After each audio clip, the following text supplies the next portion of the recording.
Today's episode will tell you the story of two couples whose fantasies about partner swapping turned into an obsession and ultimately led to murder. Robert and Angela Goodman always seemed like the perfect couple. Their life in Springfield was calm and measured. Robert worked as a financial consultant, and Angela was a teacher at the local school. They were raising two children and were always active members of the community. Neighbors adored them, colleagues respected them, and friends often invited them to parties and dinners. Everyone saw them as the ideal couple, the epitome of family happiness. Among their friends were the Richards family, Frank and Alice. The Richards had moved to Springfield 3 years ago from a big city in search of a quieter life. Frank worked as an architect while Alice was a homemaker dedicated to raising their children. These two families quickly became friends. They spent weekends together, went on trips and relaxed at the beach. The children played together while the adults enjoyed conversations over glasses of wine. This friendship seemed so natural and organic that soon the Goodmans and the Richards became almost like family to each other. They often spent evenings having dinner together, discussing news, work, children, and life in general. The bond between them grew stronger, and they began to share more personal secrets and concerns. One summer evening, when both families gathered at the Goodmans for a barbecue, after a few glasses of wine, the conversation became more relaxed. Robert and Frank, who had long since become close friends, joked and shared thoughts on how to keep the spark in a marriage and revitalize the relationship. After many years together, the conversation turned to how relationships could lose their edge over time and become routine. Alice and Angela listened, occasionally chiming in, but mostly watched the men's discussion. Then Robert, a bit loosened by the wine and the evening's atmosphere, half-jokingly said, "What if we try something new, like swapping partners for a night?" The room fell silent. Angela burst out laughing, thinking it was just another one of her husband's jokes. Alice and Frank laughed too, though their laughter was a bit strained. Soon the conversation returned to normal, and no one brought up the topic again. The evening ended as usual, with good-night wishes and plans for the next weekend. However, despite the outward ease, Robert's words kept echoing in the minds of everyone involved in that conversation. The next day, Frank couldn't shake off the thought of what Robert had said. The idea of swapping partners, which had initially seemed wild and strange to him, suddenly started to feel intriguing. He couldn't explain why this thought had hooked him so much, but he couldn't get rid of it. Perhaps it had something to do with his own issues in his marriage. Despite outward harmony, his relationship with Alice had grown cooler over the years. He loved her, but he felt that something had disappeared. Perhaps the passion, perhaps the excitement they had felt at the beginning of their relationship. A few days later, Frank decided to bring up the topic again. But this time, more seriously, he and Robert met for lunch, discussing work matters, when suddenly Frank, as if casually asked, "Were you serious about that partner swap, or was it just a joke?" Robert was slightly taken aback by the direct question, but seeing his friend's serious expression, he decided to answer honestly. "I don't know, maybe it was more of a joke, but honestly, I thought it could be an interesting experiment." "Have you ever considered it?" Frank nodded. He admitted that thoughts of variety in marriage had crossed his mind, but he had never dared to talk about it with Alice. However, after talking with Robert, he thought it might not be such a bad idea. After all, it would just be an experiment. Adult games without any emotional commitments.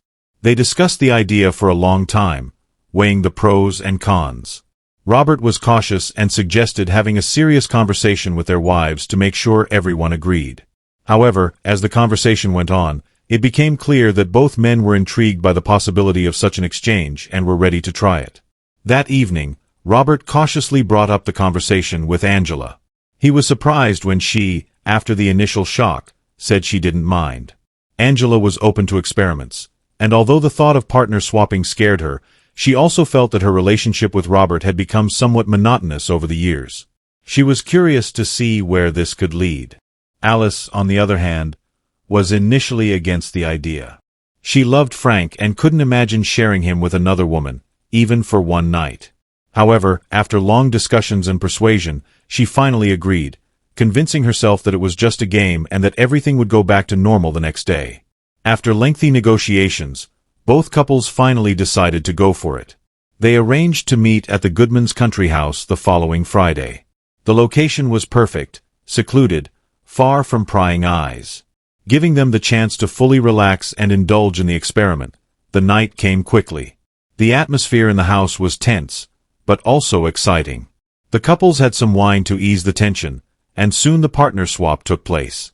It was a strange yet exhilarating experience for everyone involved. However, despite the physical closeness, no one felt a deep emotional connection with the other partner. It was a game, an experiment.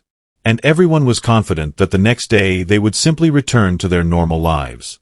The next morning, after their night of experimentation, everyone looked slightly tired but calm. An unusual silence hung over the Goodman house, broken only by the sounds of breakfast preparation. Robert, Angela, Frank and Alice sat down at the table, trying to act as if nothing unusual had happened. They exchanged awkward smiles, but conversation didn't flow. The underlying tension was almost palpable, like an invisible wall dividing them into two couples. Each of them wanted to return to their previous lives, but something in their relationships had changed forever. As the days passed, the tension seemed to subside. Life gradually returned to its usual routine, and the couples continued to interact as if nothing had happened. However, beneath this outward normalcy, a profound shift had occurred. For Frank and Alice, it was just a fluke, an experiment that left no lasting impact. But for Robert and Angela, things were not so simple. Angela tried to forget that evening and focus on her family, but her thoughts kept returning to Frank. She began to remember that night, not as a random episode, but as something more. In her mind, Frank became the image of a man with whom she felt something beyond mere physical attraction. He became the source of fantasies she had never experienced with Robert. At first, she tried to fight these thoughts, but over time, her inner world started to spiral into fantasies about what life would be like if she were with Frank. Robert, in turn, felt similar emotions. Although his physical attraction to Alice didn't evolve into romantic fantasies, he felt that the night had left him with a strange sense of something unresolved.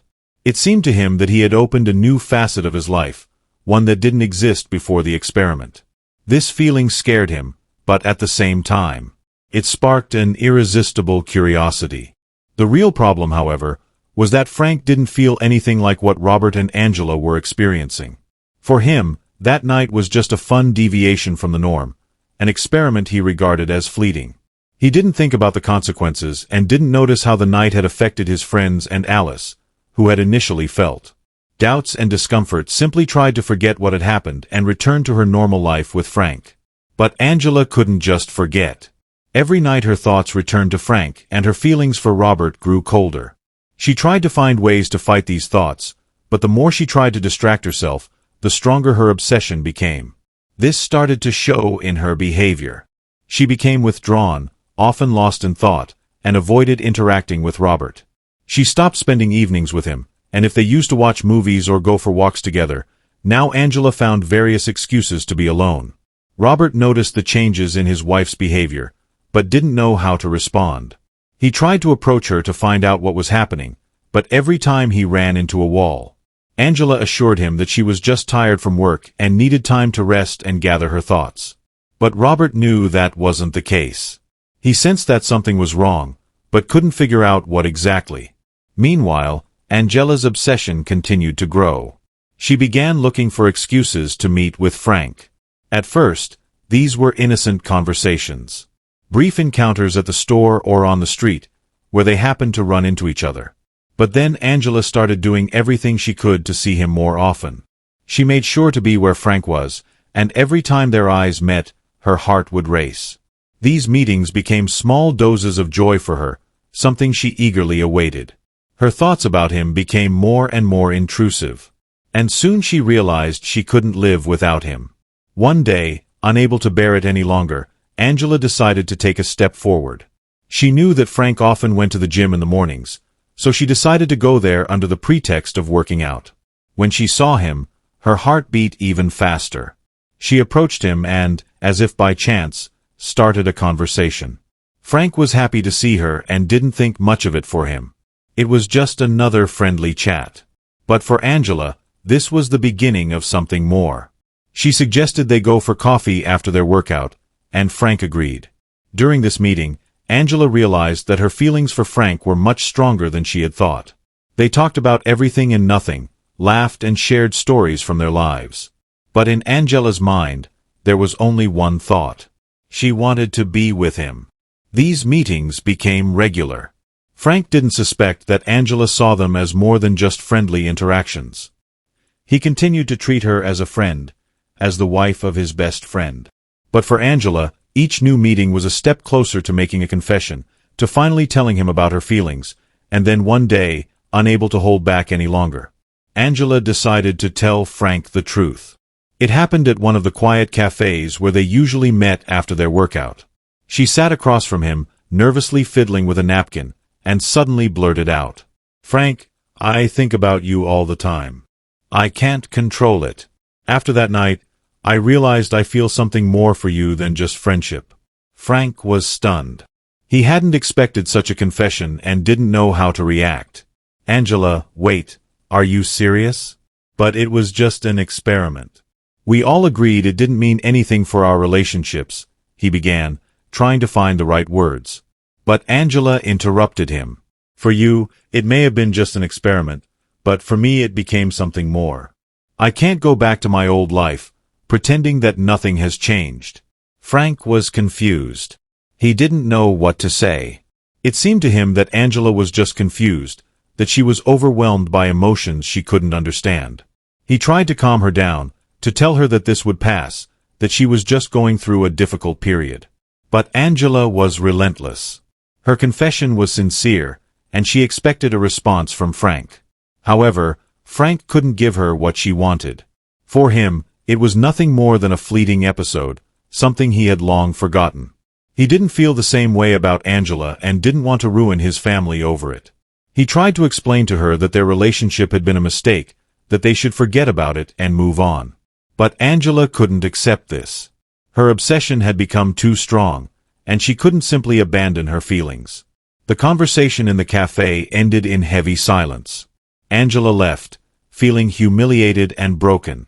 Her world was falling apart, and she didn't know how to cope with it. She returned home, but found no comfort in her family or her usual activities. Everything she once loved now seemed empty and meaningless. After that fateful meeting at the cafe, Angela could no longer live as she had before. Her confession to Frank did not bring relief, but instead deepened her internal suffering. She felt rejected, but rather than retreat, her obsession only grew stronger. Angela couldn't eat or sleep without thinking about Frank. She tried to distract herself with work, household chores, and caring for the children. But thoughts of him returned every time she was alone. At first, she tried not to show her feelings, but her emotional state became increasingly unstable. Angela stopped caring about her appearance. Her eyes were full of anxiety and exhaustion. She increasingly withdrew into herself, avoiding interactions with friends and even her family. Robert noticed that something strange was happening with his wife, but every time he asked her about it, she brushed off his concerns. Citing fatigue and stress, one day when Robert tried to talk to her, Angela erupted in anger. She couldn't bear his care and concern as she felt like a traitor. She felt unworthy of his love and kindness. "Leave me alone, Robert. I'm just tired. I need time," she shouted, her voice trembling with tension. Robert, shocked by her harshness, fell silent and left the room. Not knowing what to do, it was the first time in many years of their marriage that he felt Angela was truly pulling away from him. Meanwhile, Frank, unaware of the depth of Angela's turmoil, continued living his normal life.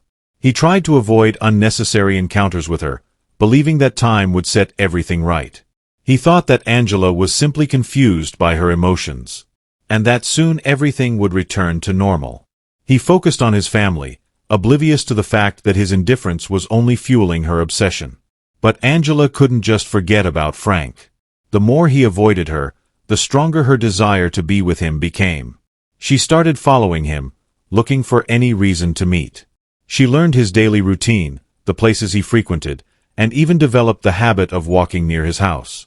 Hoping to run into him, these walks became her only source of joy, albeit a grim one, as each time she saw him from a distance, her heart filled with both pain and hope. One day she made a desperate decision to go to his house late at night, knowing that his wife, Alice, would be out with friends. She knew Frank would be alone, and this was her chance. She knocked on the door. And when Frank opened it and saw Angela standing on the doorstep, he was shocked. Her face was pale and her eyes were filled with despair. "Angela, what are you doing here?" he asked, trying to hide his unease. But Angela didn't give him a chance to stop her. She stepped inside, grabbed his hand, and began begging him to give her another chance. "Frank, please listen to me. I can't live without you. I know you feel something for me. You're just afraid to admit it. We could be together.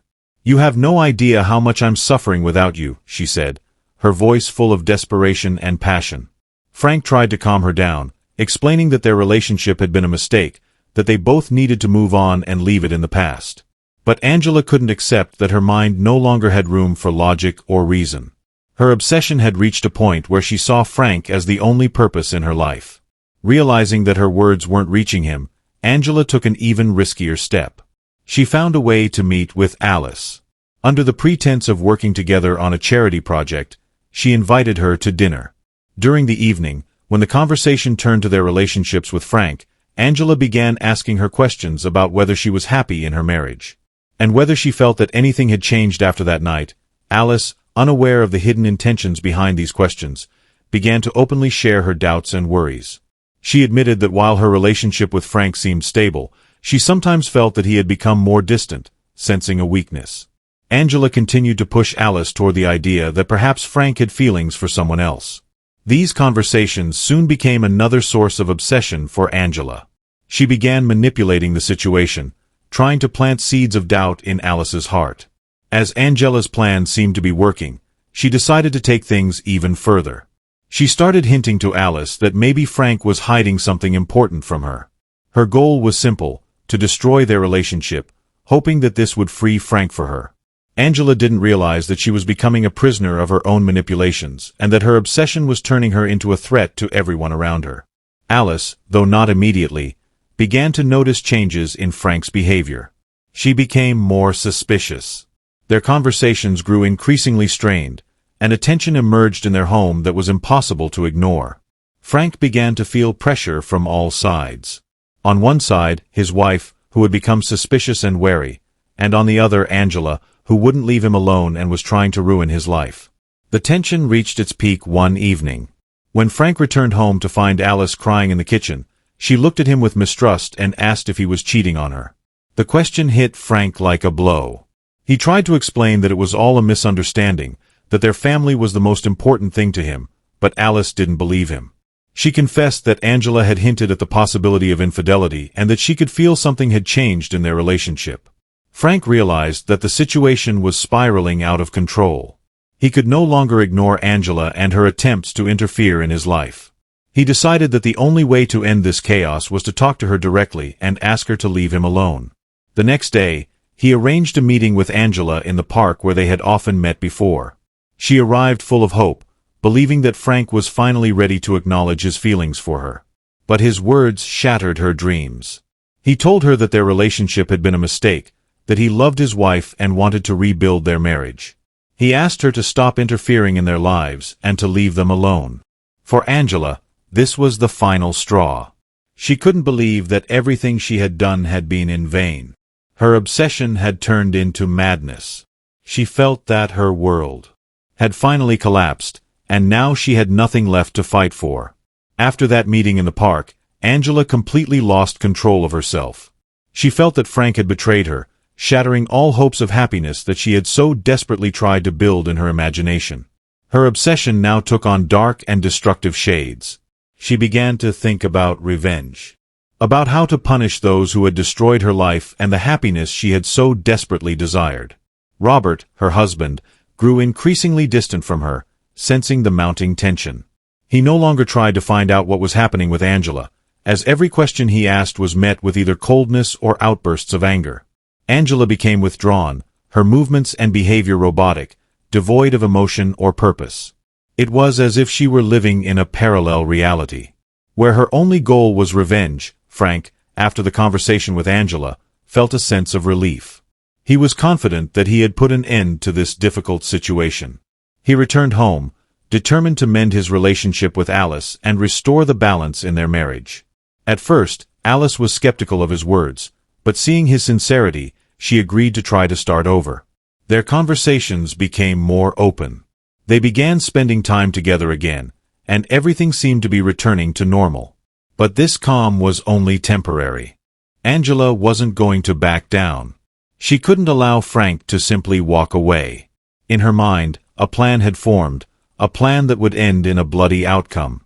She understood that her dreams of a life with Frank had been shattered, but now she was ready to destroy his life in return at night. When darkness enveloped the town, Angela began preparing for her final act. She gathered everything she needed: gloves, a knife, and a bag with clothes she could easily dispose of.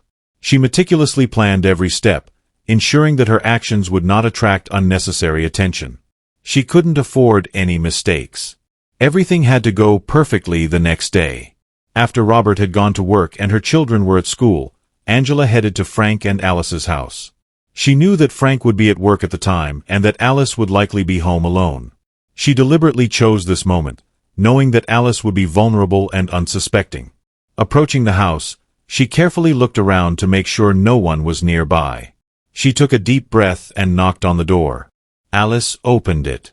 Looking at her guest with surprise, "Angela, what are you doing here?"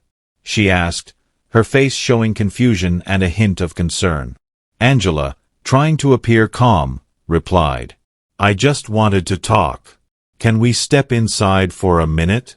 Alice hesitated, but then, seeing that Angela didn't seem threatening, allowed her into the house. They walked into the living room and Alice offered Angela a seat.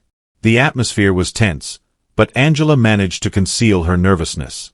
She started the conversation with neutral topics, as if nothing had happened, but gradually steered the discussion towards relationships. She began asking Alice questions about her marriage, how she dealt with problems, and whether she ever felt deceived. Alice, unaware of what was really happening, answered that she and Frank had gone through tough times, but things were starting to get better now. She admitted that she had doubts and fears, but they were working through it. Hearing this, Angela felt a surge of anger. Everything she had fought for seemed to be falling apart before her eyes. She could no longer hold back. In an instant, as if someone had flipped a switch inside her, Angela suddenly stood up and pulled out a knife hidden in a jacket pocket. Alice barely had time to scream before Angela lunged at her. Their struggle was quick and chaotic. Alice tried to fight back, but she wasn't strong enough. The knife flashed several times before Alice collapsed to the floor, her eyes filled with terror and confusion. Blood soaked the carpet and the room fell into a menacing silence. Angela stood over Alice's body, her hands trembling. But inside, she felt nothing. She had expected revenge to bring her relief, but instead it brought the realization that her life was completely ruined. Everything she had fought for turned out to be meaningless. But the story didn't end there. Suddenly, the sound of a door opening echoed through the house. Frank had returned home earlier than expected. He walked into the living room and froze. Seeing the horrifying scene in front of him, his wife lying on the floor in a pool of blood and Angela standing over her with a knife in hand, he was paralyzed, unable to believe his eyes. "Angela, what have you done?" he asked, his voice trembling with shock and pain. Angela looked at him, her face a mixture of madness and despair. "This is all because of you, Frank. You destroyed everything." Frank slowly approached her, trying to calm her down and persuade her to drop the knife. But Angela was no longer capable of listening. Her mind was consumed by chaos. In a final moment of desperation, as Frank drew closer, she lunged at him with the knife, but Frank was quicker. He managed to grab her arm and wrestle her to the ground, disarming her. She screamed, cried, and struggled to break free, but her strength was gone. Frank called the police, and within minutes the house was surrounded by police cars. Angela was arrested at the scene of the crime, her clothes stained with blood, her expression vacant and deranged. She no longer resisted, realizing that it was all over. During her interrogation, Angela confessed to everything, but her voice was empty, as if she no longer existed. She said that she wanted to have Frank back, that she couldn't allow him to live a happy life with Alice when her own life had been destroyed. Her obsession had led to a horrific conclusion, and now she had to answer for her actions. The trial of Angela garnered massive public attention. Her story was discussed everywhere in the media, and many wondered how an ordinary woman could turn into a killer out of obsession and jealousy. Psychologists and experts debated the factors that had led her to such a collapse, but Angela no longer cared. In the end, she was found guilty of second-degree murder and sentenced to 15 years in prison without the possibility of parole. Thanks for watching. Subscribe and like this video for more true crime video. Don't forget to leave your thoughts and theories in the comments section below. Take care and see you in the next video.